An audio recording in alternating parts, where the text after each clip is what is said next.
This is my quick take on the Chanel Les Exclusifs range. This is going to be a hot take for some people, but I don't like the range.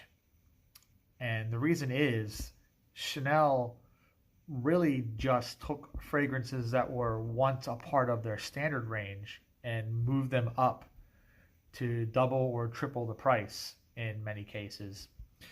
Now, I don't like Tom Ford's private blend range either, but at least they get a lot of unique and weird things that you can't buy in the standard lines. And then the better ones get sent down to the standard lines to sell at a lower price.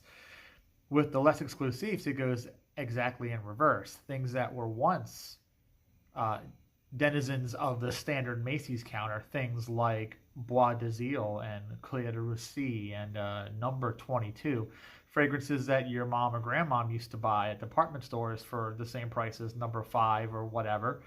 Those are now triple in price for no other reason than just because. I get maybe they didn't sell as well as something like Coco, but putting them in that range means they're never going to sell well now. And then they've added to the collection over time because obviously there are only so many antique fragrances you can raid from the Chanel archives. In most cases, they're not even the original ones, they're remade. Like Sycamore is not the same Sycamore it was in the 30s, for example. Even though it's a good fragrance, I like it.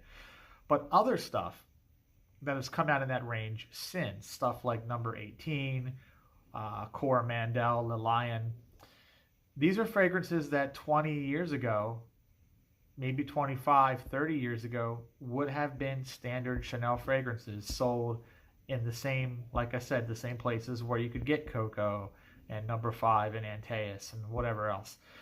So putting them in this exclusive range and then charging a ridiculous price for a fragrance that doesn't really smell a cut above what Chanel is already offering, I don't know, it just seems hollow to me.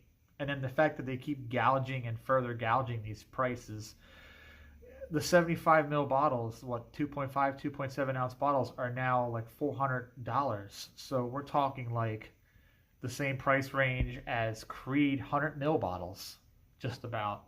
And and they come in these plain, typical Chanel bottles with paper labels on them and the little round Bakelite style caps. So they don't even present any kind of extra luxury.